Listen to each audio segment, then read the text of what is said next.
Dieu vous bénisse encore une fois. Nous sommes ravis de joie encore ce matin pour être dans sa présence. Dans la présence de Yahweh, je bénis encore le Seigneur parce que il nous a donné un mois merveilleux pour nous. Le mois d'août, c'est un mois où le Seigneur voit faire des choses terribles, visibles. Il doit manifester sa gloire, où la vie chrétienne va prendre de l'ampleur, parce que Dieu, dans sa souveraineté, il a prévu pour que ce mois d'août, qu'on puisse reprendre les activités de nos églises. Nous sommes encore ravis de la présence du Seigneur. Malgré toute la semaine, il y avait des petits problèmes, des petits soucis techniques. Mais je sais que Dieu, au fur et à mesure, nous sommes en train d'évoluer avec nos auditeurs. Et Dieu va nous faire grâce pour qu'on soit à la page, à la hauteur, de répondre à tous les soucis qu'on a pour la gloire du Seigneur et pour le royaume de Dieu. Tout en attendant ceux qui seront aussi connectés, que ceux qui sont déjà connectés, que le Seigneur le bénisse davantage, que Dieu vous bénisse. Vos mégas ne sont pas épuisés pour de rien. Vous réécouterez les choses que le Seigneur va encore vous bénir. Je bénis ceux qui sont encore au lit. Je bénis encore ceux qui sont dans leur bureau en train de travailler devant leur machine. Je bénis encore ceux qui sont dans le transport en train de partir. Que Dieu bénisse aussi tous mes enfants des colonnes de feu. Que la grâce de Dieu soit encore favorable sur vous. Je bénis encore ceux qui seront encore connectés pendant que nous serons en train de parler de la part du Seigneur. J'aime beaucoup parler de ce Dieu grand redoutable. C'est lui qui est le patron par excellence, le Seigneur Jésus-Christ de Nazareth.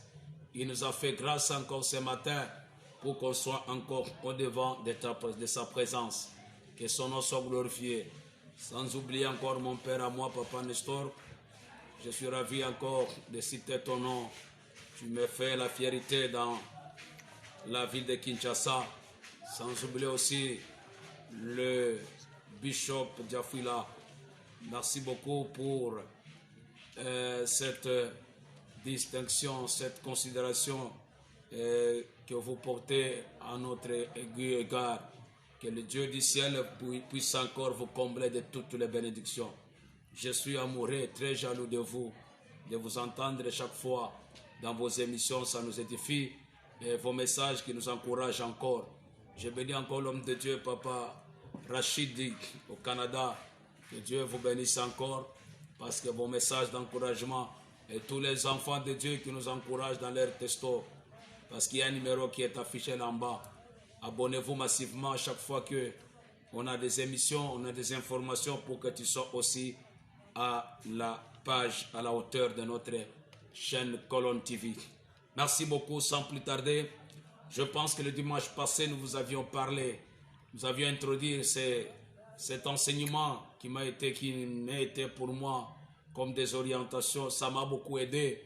C'est pourquoi j'avais voulu partager aussi avec vous cette richesse, cette bénédiction qui est la parole de Dieu. La parole de Dieu. Même si toutes les paroles sont des paroles, mais je vous parle de la parole de Dieu qui a été inspirée, la parole qui vous a créé. C'est celle qui va changer votre vie. J'étais en train de parler comment stimuler Dieu, comment exciter Dieu à agir dans votre situation. Il y a des situations qui persistent encore dans votre vie parce que c'est une préoccupation où, en tant que pasteur, nous entendons par là, par-ci, par-là, par les gens que nous dirigeons. Pasteur, qu'est-ce que je vais faire pour que Dieu réponde à ma situation? Qu'est-ce que je pourrais faire pour que Dieu soit stimulé, pour que le Seigneur réponde? Voilà, je suis en train de donner des principes, en train de donner des orientations qui pourraient bien facilement t'aider à exciter Dieu, à stimuler Dieu.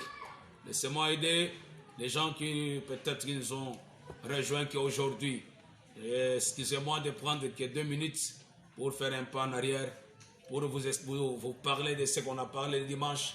Je parlais de la femme qui avait perte du sang. J'ai parlé aussi de Zacharie. Nous nous sommes limités là-haut. Zacharie avait un problème. Il avait une courte taille. Alors comment il peut voir Jésus? Comment il peut attirer l'intention de Jésus?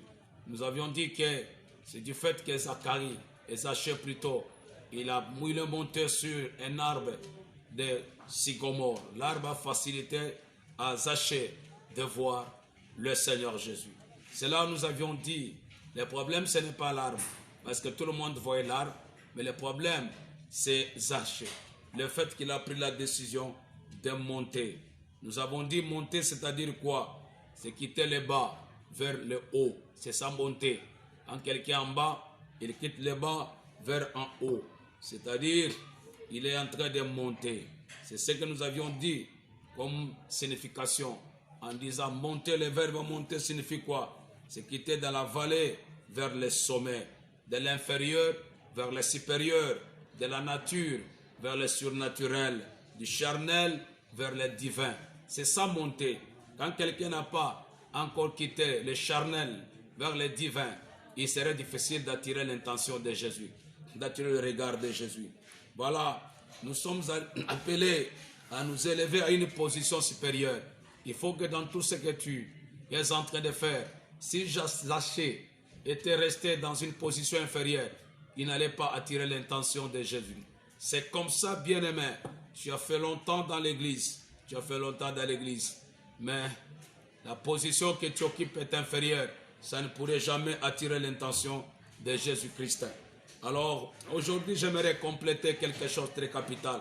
Sans plus tarder, nous sommes dans le livre de Matthieu chapitre, l'évangile selon Matthieu chapitre 18.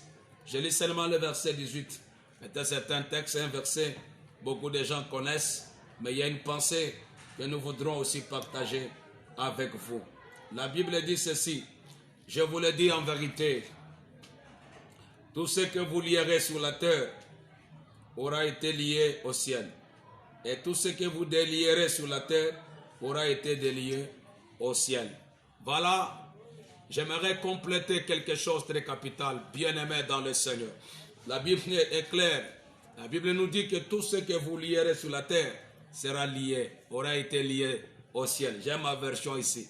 Il dit tout ce que vous lierez sur la terre aura été lié au ciel, et tout ce que vous délierez sur la terre aura été délié au ciel. J'aime ma version ici.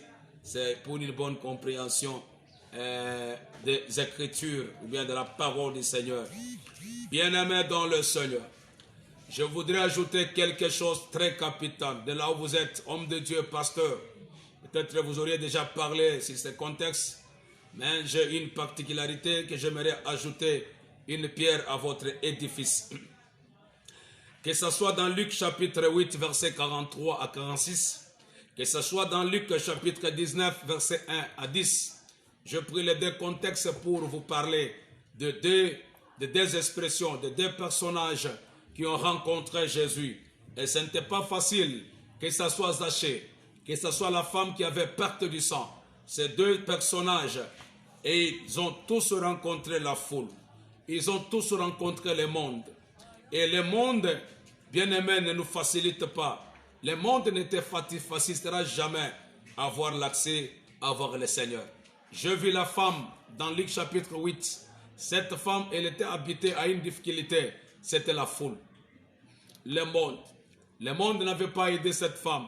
Du fait que là où était Jésus, il y avait beaucoup de foules qui entouraient Jésus. Il avait sa ceinture qui était à côté de lui. Nous voyons aussi Zachée, un homme de courte taille. Il avait une difficulté qui était la foule.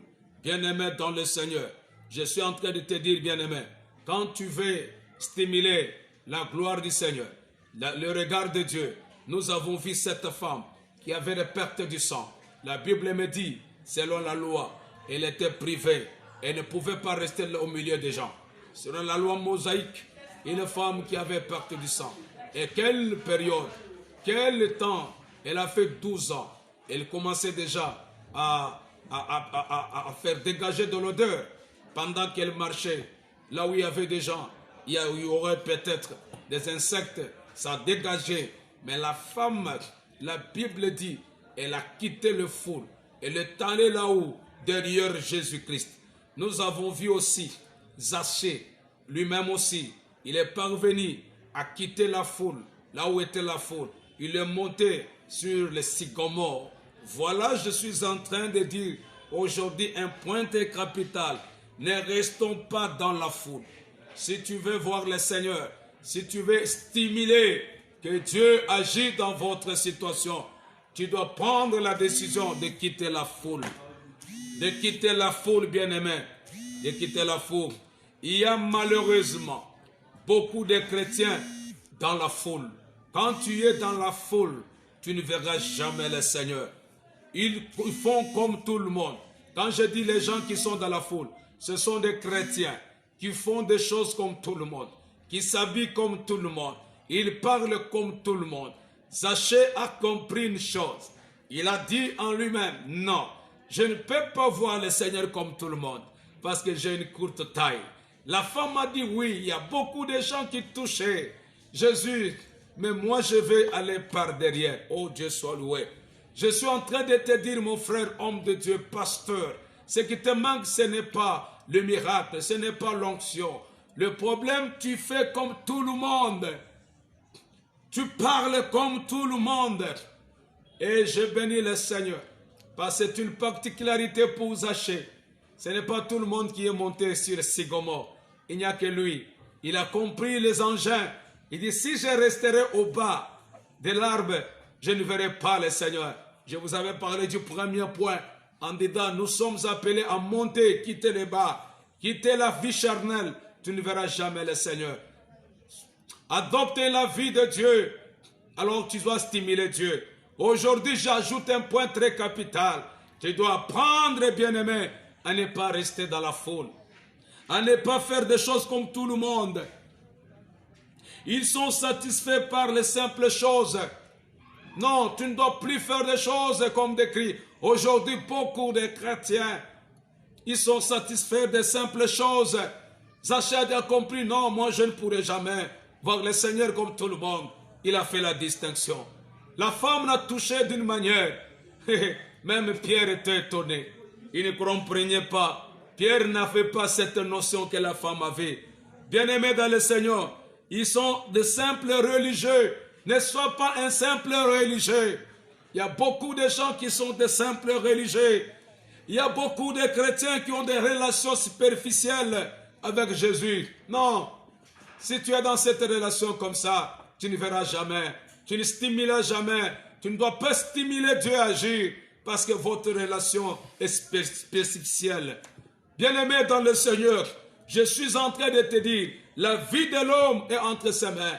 Lorsque tout ce que tu es en train de faire, ça a de l'impact.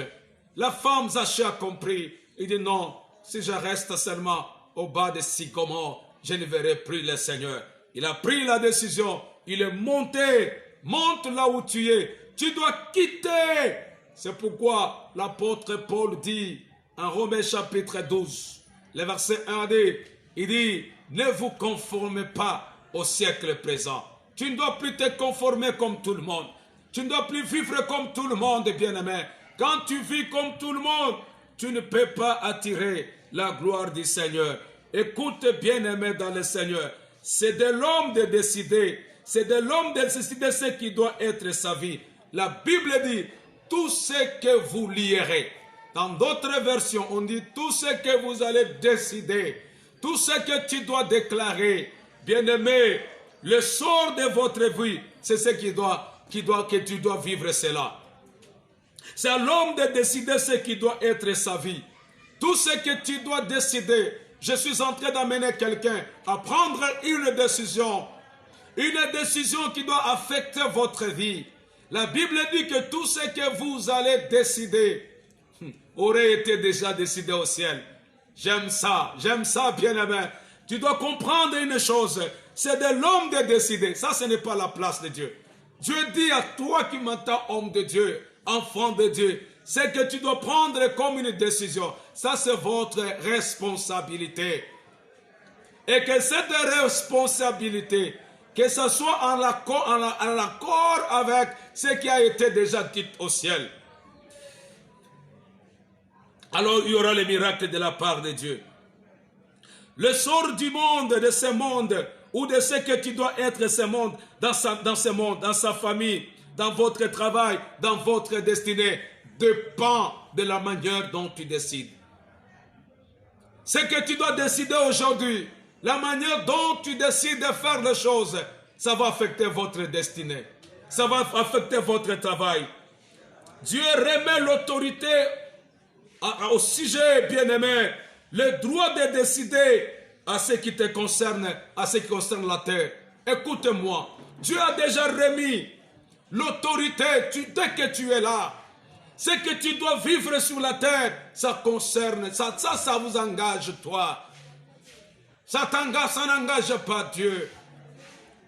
Dieu a déjà remis l'autorité. Il a déjà délégué. Il dit tout ce que tu décideras, tout ce que tu dois prendre comme décision, aurait été décidé au ciel. Dieu avait déjà décidé. Il attend que toi. Je ne sais pas, tu comprends ce que je suis en train de te dire. Le ciel attend que toi tu décides. Le ciel attend que tu arrives là où Dieu t'attend pour que tu vives les miracles de la part du Seigneur. Le droit de décider à ce qui concerne la terre, ça c'est l'homme, c'est toi. Bien-aimé, l'initiative, l'engagement c'est toi. Lorsque tu as cette initiative, le ciel vient seulement approuver. Quand tu décideras que moi je ne serai plus encore esclave, tu ne seras plus encore esclave. Parce que le ciel avait déjà décidé. Le ciel attend juste à y passer sa signature et son cachet. Le ciel attend qu'il puisse seulement passer sa signature et son cachet. C'est toi de décider. Quand tu décideras que cette vie ne m'appartient pas, ne m'appartient plus encore, le ciel vient, il signe, il met son cachet. Ah, je suis en train de dire à quelqu'un, le ciel attend votre décision. Lorsque tu dois prendre seulement une décision, la femme, le garçon a dit non, non. Il a pris une décision, il dit je me leverai, je rentrerai vers mon père. Mon père a aussi des esclaves, mon père a aussi des domestiques. Moi je vais rentrer. Lorsqu'il a pris la décision, le père l'avait accueilli. Je suis en train de te dire ma soeur, il y a des gens qui ont resté longtemps dans la vie chrétienne, mais ils n'ont pas le pouvoir de décider. Lorsque tu dois décider, le ciel attend juste de mettre son cachet, sa signature bien-aimée dans le Seigneur. Le monde des ténèbres impose sa propre volonté. Le monde des ténèbres nous impose donc sa propre volonté, peuple de Dieu, aux hommes. Je suis en train de te dire, lorsque la volonté de Dieu doit accomplir sa volonté sur la terre, il y aura un miracle de la part du Seigneur. Il y a beaucoup de gens, ce qu'ils sont aujourd'hui, c'est parce que le monde des ténèbres a imposé sa propre volonté. Et les conséquences sont visibles. Et les conséquences sont chaudes, charnelles. Pourquoi? Parce que le monde a imposé. Il y a quelqu'un qui s'est levé le matin. Il a décidé en disant que dans cette famille, il n'y a personne qui peut avoir des évolués. Il n'y a personne qui peut avoir une vie stable. Ça, ce sont les mondes des ténèbres. Ce sont les hommes qui décident. Laisse-moi te dire, ce matin, lorsque tu te lèveras sous l'onction de la parole de Dieu, quand tu décideras, bien-aimé dans le Seigneur, les choses vont changer. Le monde des ténèbres avait décrété la stérilité. Il avait décrété la folie, le chômage dans votre famille. Le célibat. Il y a beaucoup de gens qui sont dans des familles compliquées, où le monde avait déjà déclaré, où le monde avait déjà décidé. Je suis en train de vous déclarer ce matin, sous l'onction qui est sur moi, il y a un système de vie qui va maintenant changer. Il y a quelque chose qui va changer parce que tu as pris la décision de quitter les bas vers les cieux. Bien-aimé, déclarer ainsi le pouvoir qu'il a été donné aux enfants de Dieu. La Bible dit à tous ceux qui l'ont réussi, il leur donnait le pouvoir. Tu as ce pouvoir. Lève-toi là où tu es. Lève-toi, homme de Dieu. Là où tu es, déclare que ça, ce n'est pas ma vie. Lorsque tu décideras, à plaire au Seigneur. Et Dieu va ouvrir les portes de ce jour.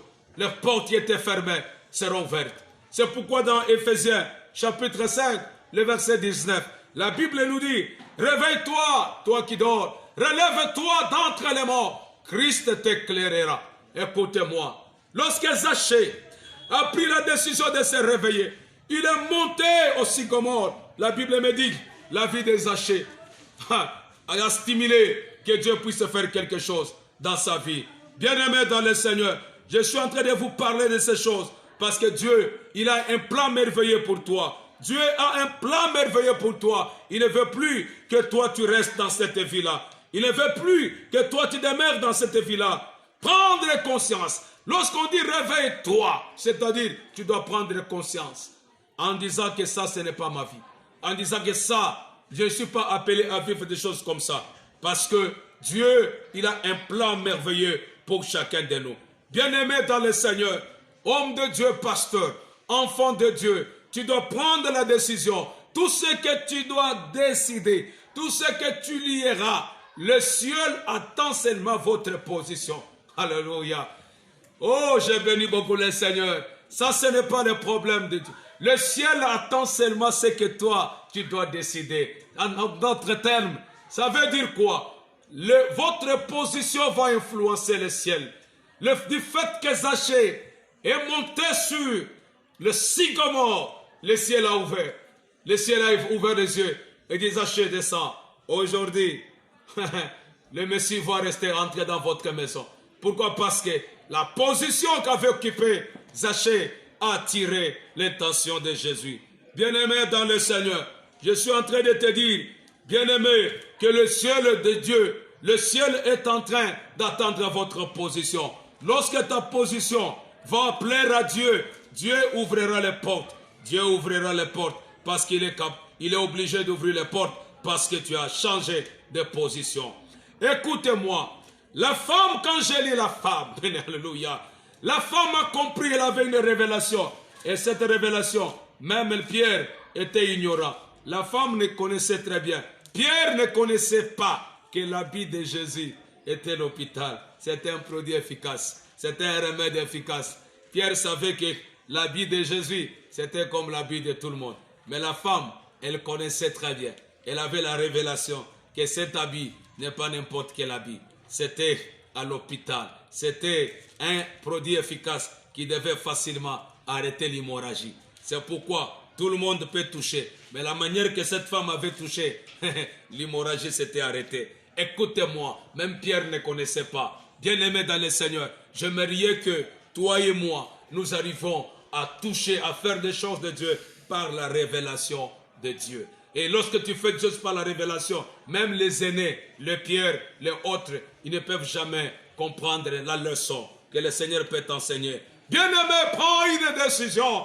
La prise de conscience va stimuler Dieu à agir. Lorsque quelqu'un va prendre une conscience que ça, ce n'est pas ma vie, c'est alors le début de sa bénédiction. C'est le début de sa vie. C'est pourquoi, dans Ecclésiaste, chapitre 10, le verset 7, il dit, je vis des esclaves monter sur des chevaux et des chefs en train de marcher comme des esclaves. Alléluia. Souvent quand je lis ce passage, je me révolte beaucoup. Salomon est en train de dire, je vis sous le soleil, je vis sous le soleil des choses terribles. Les esclaves montaient sur les chevaux. Les esclaves montaient sur les chevaux. Mais il a constaté que les princes, les chefs en train de marcher comme des esclaves. Nzambe Nangai, Tikanzamba a changé le système. Bien-aimés dans le Seigneur, les esclaves aujourd'hui, alléluia, ils sont en train de marcher sur les chevaux. Mais nous qui sommes des princes, nous qui sommes des rois, nous commençons à marcher comme des esclaves. Bien-aimés dans le Seigneur, les esclaves que la Bible parle, ce sont des gens, ceux qui n'ont pas Dieu dans leur vie. Nous trouvons des gens qui n'ont pas Dieu dans leur vie. Mais ils sont en train de marcher, bien-aimés. Ils sont en train de monter sur les chevaux. Quand vous les regardez leur vie, ils sont prospères. Ils évoluent. Ils marchent, ils font des choses, ça évolue. L'esclave, c'est quelqu'un qui n'a pas Dieu. Quand ils font des choses, les choses évoluent sans problème. C'est pourquoi Salomon dit, je vis des esclaves monter sur les chevaux. Quelqu'un qui n'a pas Dieu. Quelqu'un qui n'a pas Dieu dans leur vie. Ils montent sur les chevaux. Ils sont assis dans des places. Quand on dit monter sur les chevaux, cela veut dire quoi? Je peux aller très loin. C'est-à-dire assis sur des places élevées. Ils sont bénis, ils sont élevés dans des positions qui peuvent influencer même des chrétiens à renier leur Dieu. Aujourd'hui, avec cette histoire de pandémie, de Corona-19, qui ont fait ça, c'est parce que ce sont des esclaves qui sont assis sur leurs chevaux. Ils ont des positions élevées. Ils sont capables même d'influencer le monde, l'économie mondiale. Ils ont commencé même à imposer des choses. Pourquoi? Parce qu'ils ont un monopole économique. Bien-aimés dans le Seigneur, ils vont plus vite que nous. Quand vous les regardez, dans ce qu'ils sont en train de faire, ce sont des choses qui me révoltent. Je dis à quelqu'un, prends une décision. Il y a un système qui va changer. Bien-aimés dans le Seigneur, le chef aujourd'hui, il marche comme des esclaves. Vous trouverez quelqu'un, il a la parole, il est le prince, il est le chef. Mais quand vous le regardez, il marche comme un esclave. Il faut que les choses changent, bien-aimés dans le Seigneur. Pourquoi ces gens-là, ces esclaves-là, qui sont sur les chevaux, ils utilisent même, bien-aimés, illégalement notre pouvoir. Parce qu'ils sont assis sur les chevaux. Ils utilisent illégalement notre pouvoir. Ils sont capables de faire tout. Je suis en train de leur assurer, les systèmes vont changer. Il faut que Dieu change le système. Toi qui es un chef, il faut que les chefs soient sur les chevaux. Il faut que les princes, les chefs montent sur les chevaux. Nous ne devrons pas accepter cette mode de vie. Il faut que tu stimules votre Dieu à faire des choses, bien-aimés. On voit des princes marcher à pied. On voit des chefs marcher à pied. On voit des chefs pauvres. La pauvreté spirituelle. Bien-aimé dans le Seigneur. Quelqu'un qui dit, j'ai la parole, je suis un prince.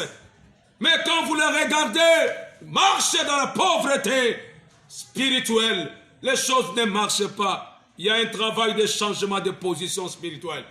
Je suis en train de vous dire, si je pris ce contexte pour vous parler, que Dieu est en train de me dire, ta décision va influencer Dieu à changer votre position spirituelle. Le pouvoir a changé de main. Le pouvoir a changé de main. Écoutez-moi, si ces gens-là qui montaient sur les chevaux, ils commençaient à utiliser illégalement votre pouvoir, je suis en train de te dire ton pouvoir, ton autorité rentrera entre tes mains, bien-aimé dans le Seigneur. Il a fallu absolument une reposition, bien-aimé divin. Je prie mon Dieu là où tu es, que le Seigneur puisse repositionner votre vie. Il a fallu absolument dans votre ministère, il a fallu absolument dans votre vie chrétienne, que Dieu repositionne votre manière de vivre. Le pouvoir doit repasser dans tes mains. Le pouvoir va retourner dans tes mains, bien-aimé. Si c'est un succès de votre famille, il avait le pouvoir. Il a pris ce que toi tu devrais être. Je te rassure, ma soeur. La Bible me dit, ce que tu décideras sur la terre sera décidé au ciel. Les hommes, les non-croyants, ils ont des postes élevés, bien-aimés. Ils ont des situations confortables. Quand nous regardons les chrétiens, ce sont des choses qui me révoltent. Des choses qui me révoltent. C'est nous les croyants qui vont à l'hôpital, qui vivent dans la misère.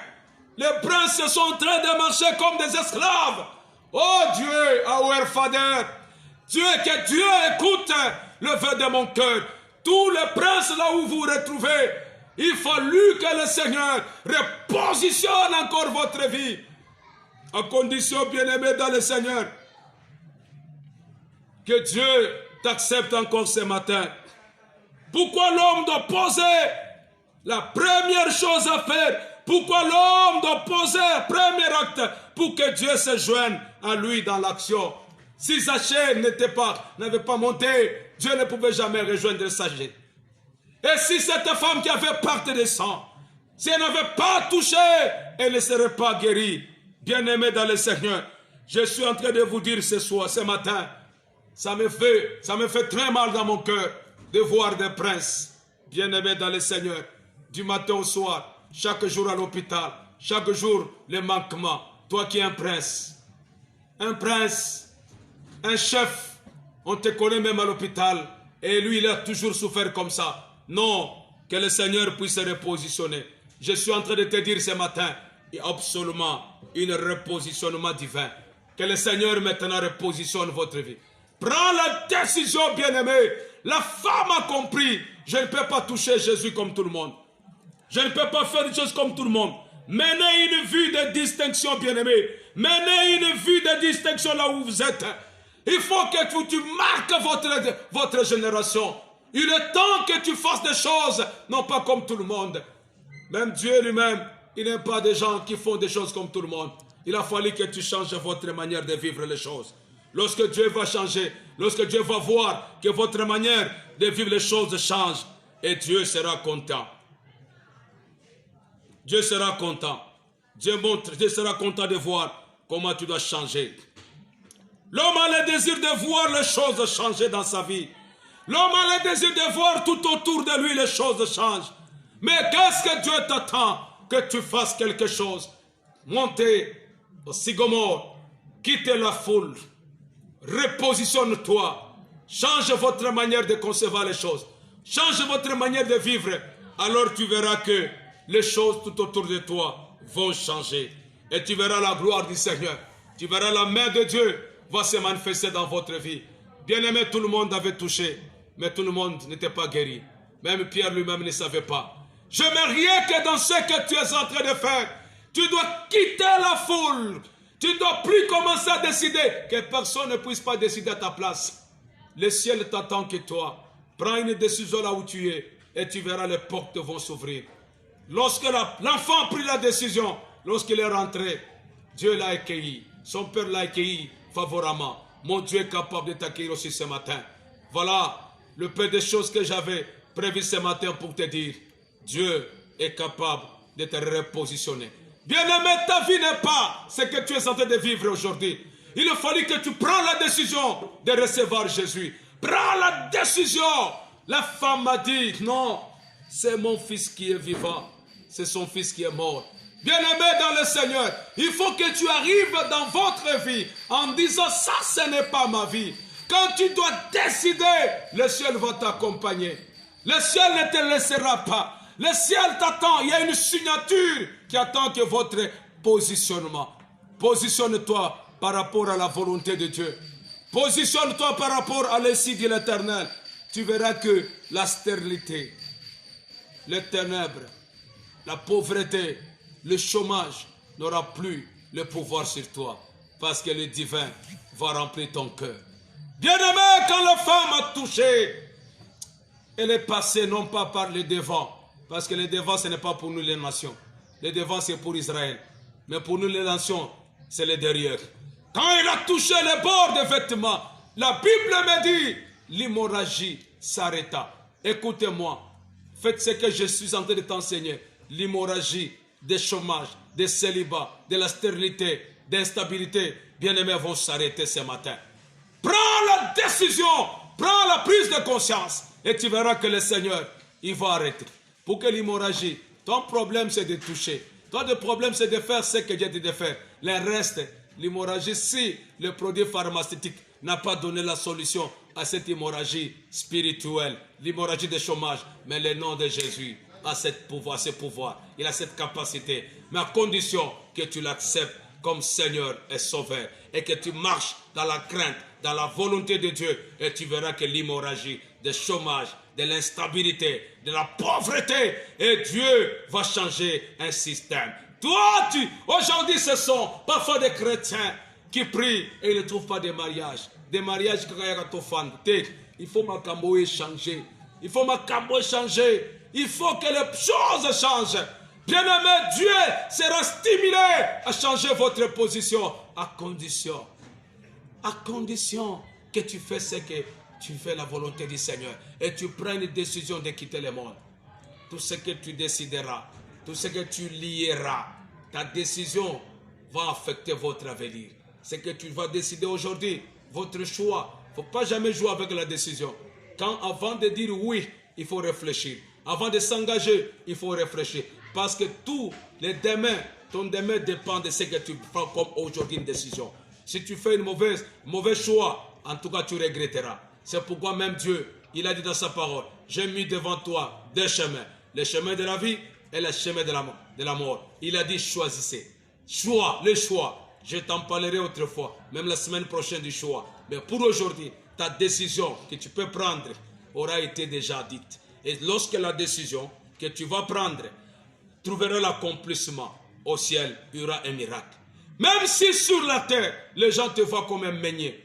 Bien-aimé dans le Seigneur, mais il y a déjà une volonté. Il y a une volonté qui est déjà accomplie au ciel. Lorsque ça va trouver son accomplissement sur la terre, il y aura un miracle. Voilà pourquoi, bien-aimé dans le Seigneur, même si aujourd'hui tu es célibataire, mais je suis en train de dire au ciel, il y a déjà une décision, il y a déjà une volonté que tu sois marié, qu'il pleuve, qu'il neige. Toi, repositionne-toi par rapport à la parole, par rapport au sycomore, par rapport au passage, au regard de Jésus. Tu verras que ce que Dieu a déjà accompli au ciel trouvera aussi son accomplissement sur la terre. C'est pourquoi la Bible dit, quand Jésus a voulu enseigner à ses disciples la prière, en Jean chapitre 7, il dit, notre Père qui est au ciel, que ton nom soit sanctifié, que ta volonté soit faite sur la terre comme au ciel. Donc, sur la terre, il y a une volonté. Et au ciel, il y a aussi une volonté. La volonté des hommes, ça y est là. Mais quand Dieu, alléluia, je t'en parlerai de cette prière et tu dois comprendre. Il y a beaucoup de secrets là. Il y a beaucoup d'enseignements. Bien-aimé, sur la terre, il y avait une volonté que Gédéon soit un meunier, un pauvre. Mais au ciel, il y avait une volonté que Gédéon était un héros. Un héros. Un héros. La Bible me dit, lorsque le jour est arrivé, l'ange lui a dit, non, tu n'es pas un meunier, tu n'es pas un pauvre, tu es un vaillant héros. Lorsque Gédéon a compris que non, je ne suis pas ce que le monde pense, il a pris la décision. La Bible me dit, c'est le même jour. Gédéon, on commence à l'appeler un héros de l'Éternel. Prends la décision, ma soeur. Prends la prise de conscience.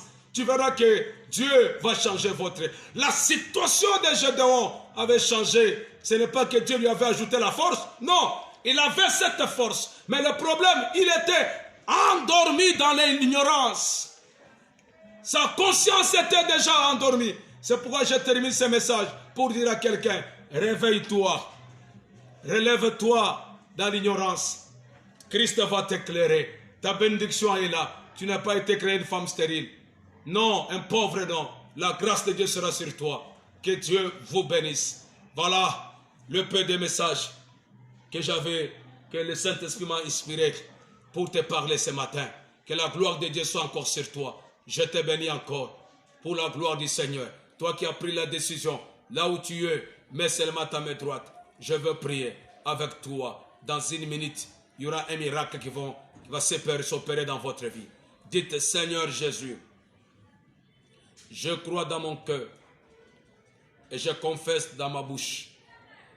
Tu es le Seigneur. Tu es mon sauveur. Pénètre ma vie. Dirige ma vie. Je ne ferai plus ce que je faisais auparavant. Je confie ma vie à toi seul Dieu. Sois le maître de ma vie. Sois le Seigneur de ma vie. Sois le sauveur de ma vie. Au nom de Jésus-Christ. Amen. Que la grâce de Dieu, source du salut, soit encore sur vous. Il y a un numéro qui est affiché là-bas.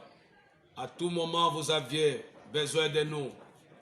Nous sommes prêts pour vous orienter à vivre cette excellence avec la parole de Dieu. C'est la voix de votre humble, votre esclave du jour, le prophète Moïse Mouyaya. En direct de notre pays, la RDC, précisément la capitale Kinshasa, dans la commune de Ngaliema, Biza Ozone, avenue République, numéro 14. Que le Seigneur vous bénisse. Le mardi, on en parlera encore en profondeur de ces choses. Nous sommes là pour vous amener Dieu dans votre maison, Dieu dans votre vie. Il ne sera pas indifférent quand tu feras pratiquer ces 3 principes et tu verras la grâce de Dieu. Merci beaucoup. Que Dieu vous bénisse. Tous mes enfants, je vous aime beaucoup. Amen.